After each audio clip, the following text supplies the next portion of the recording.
Hi guys and welcome to Trustone.com. This is Mohit Soni. What is in front of you is the facelifted 2022 Hyundai Venue, and it has come after almost 3 years. You've read about it on our website and we've done a video about it when it came. Because when it came, we told you that this has the potential to be a blockbuster, and it has turned out to be one.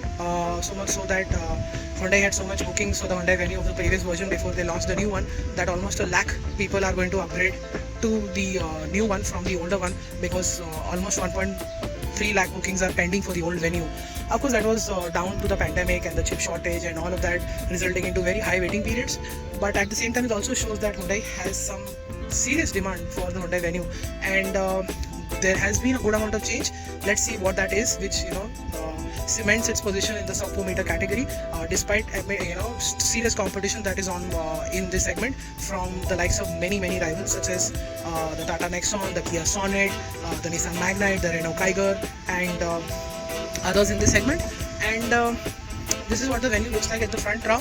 It gets a typical Hyundai SUV design language at the front, which we are seeing with most SUVs from Hyundai worldwide. So it gets this very nice grille at the front. You've got the eyebrow tail turn indicators here. The DRL continues to be there.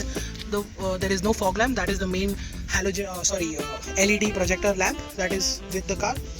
It's got a nice theme going on with the bumpers, having these vertical lines at the front and at the back. You've got a very nice bonnet, which almost looks like a clamshell unit, and it's quite a narrow car. I always see the Hyundai Venue as a very compact car. At the side, as you can see, these are really good looking alloy wheels. On our website, while we were showing you the spy shots, we thought this is the N-Line, but no, these are N-Line inspired alloy wheels. That is the DCT badging on the side. You've got a very distinct shaped turn indicator on the side rear view mirror. Usually it's a bigger strip here, and I like this area. It's very clean, really well done. It's got a lot of plastic, but it's a job well done. It looks clean, nice, and gives that premium feeling with the car. Keyless entry and go. I'll come to the features list in a bit. That is the rear, the $1 million rear, because the light bar always makes every car look really impressive. The venue badging, turbo badging, and as you can see, those lines that I was talking about in the front are at the back as well. This gives me an idea of very old school watch that I know. It sort of resembles to that aspect, design aspect really well. Really good tail lamps on offer, and again, very good looking car on the side and the front. The dimensions haven't changed. There is no changes to the sheet metal on offer, and it was a good car, but it was a very small car in its class because of the height and the wheelbase. Wheelbase is still on par with certain rivals, but certain rivals have larger wheelbase and more height. This truly looks like Creta's younger sibling. Getting inside, that's the big change. Love the new upholstery. Hyundai does upholstery colors really well. You've got this bit of leather and fabric running around, and part powered seats for the driver. That's the start-stop button. Keyless entry that I showed you earlier. That's the interior. Nothing much has changed except for the screen in the way it looks, but that's the big change.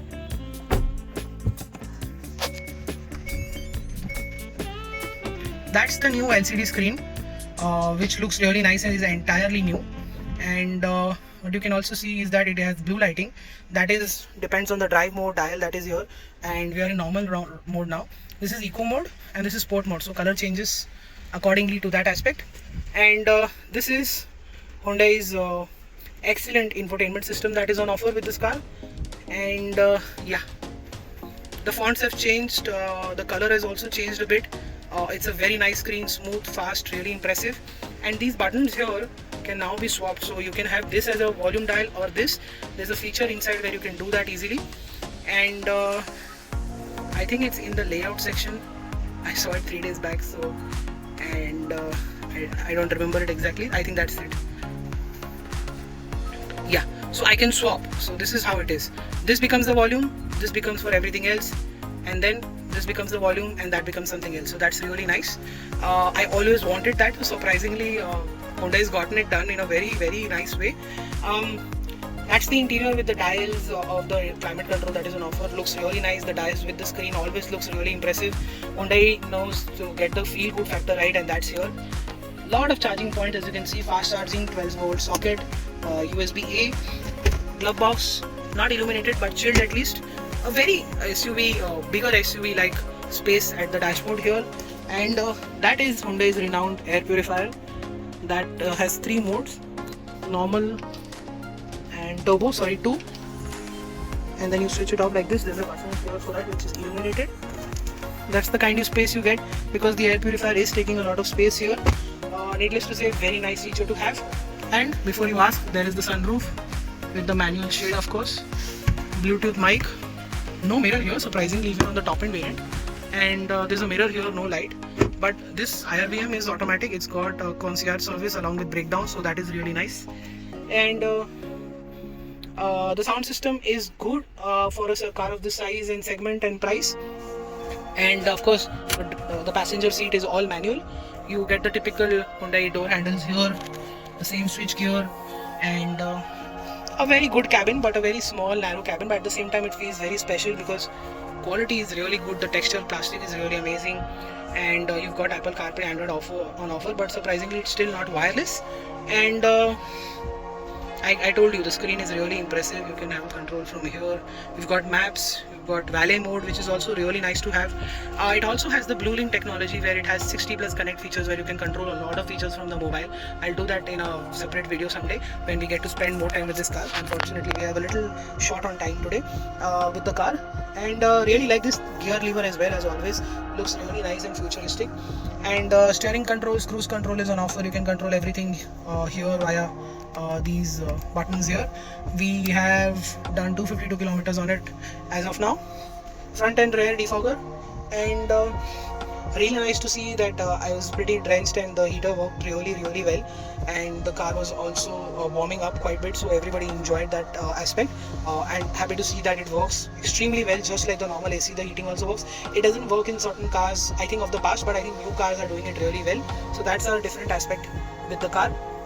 Let's jump at the back despite it's raining a lot. This is me behind my own driving position, and got very good knee room, very good leg room. Under the support is also excellent, but for taller people, I guess it's going to be a bit of a compromise. You've got vents here, illuminated sockets, which is really impressive. A better view at the air purifier, of course. It's got a center armrest, 2 cup can holders, adjustable headrest on all 4, but none in the middle. And yeah, the seat belts are also not height adjustable for now. That's the center cabin light along with the front light, which is different. Usually it's either way around. And now let's jump to the boot and then the driving part. So that is how the boot looks like. It continues to be the same in the Hyundai Venue, and this is a very large cavity, very good opening, no obstructions, very little that is obstructing here. It's illuminated as well. And let's go below to see the fact that it has a spare wheel toolkit, and it's a steel wheel, not an alloy wheel. And you've got 2 lights here as well, which is also good. Reversing camera, reversing sensors that are on offer. And let's step back inside to show you that there are no ventilated seats on offer with the Venue. But what you get here is a very good safety system. That is where it tells me what the speed limit is, whether there's a school, children are crossing or not, because there are 2 schools in my area, and it warns me that you should drive slowly here. It basically tells you all the road signs here. You know this pretty well. We've shown you in very different cars as well over the past. So that's a nice thing. I think Hyundai is getting all of that from the maps and projecting it here, which is really impressive. So part powered seats have made it. There is no ventilated seats on offer. The feature list, give and take, has been revised with this new LCD screen and other bits. We wish to see ventilated seats from the manufacturer who started this business of offering that feature, and in the near future.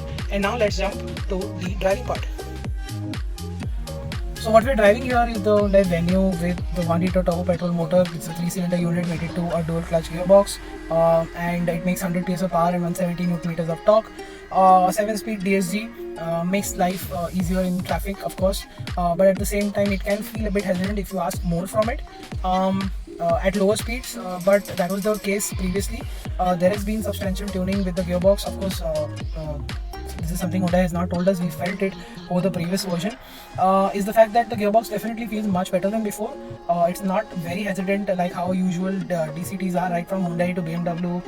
Even premium car manufacturers have this default problem with the dual clutch transmission, is the fact that it can behave a bit slow to shift at slower speeds, but after that it's smooth. It shifts so smoothly, so seamlessly, and so quickly that you don't even realize that it's happening. And that is why extracting power from this is very easy.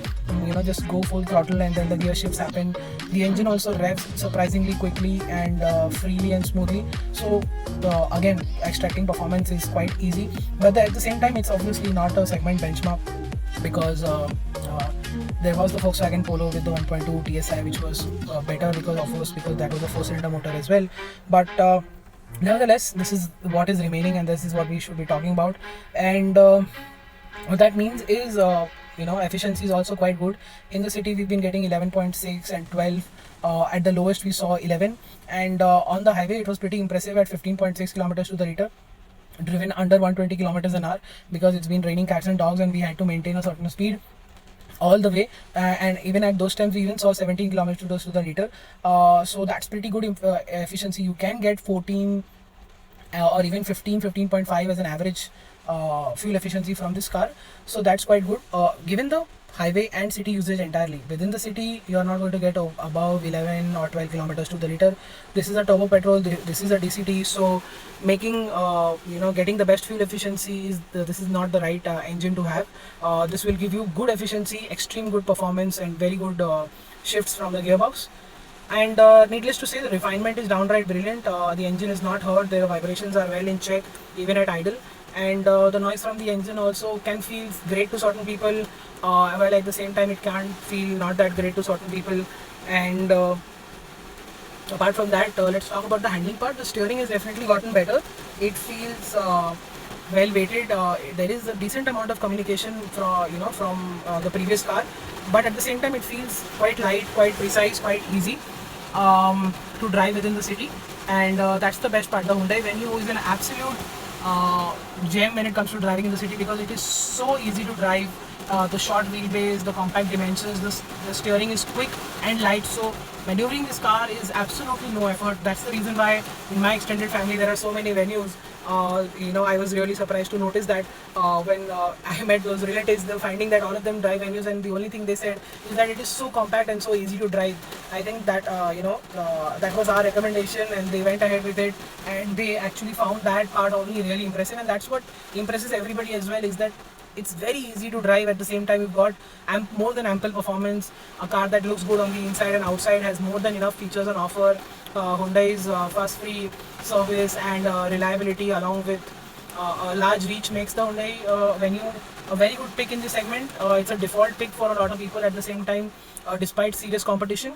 And Hyundai Venue has its own way of doing things, and that impresses customers, and it will continue to do so, because this facelifted version feels really good. Just like the old version, how it was a blockbuster, this will very likely continue to be the same. And that's it, what we can tell you right now. We'll of course try and drive the diesel and other variants on offer to give you a complete road test on our website. So stay tuned for that on our website, stay tuned to our social media and website for everyday updates. Until then, goodbye.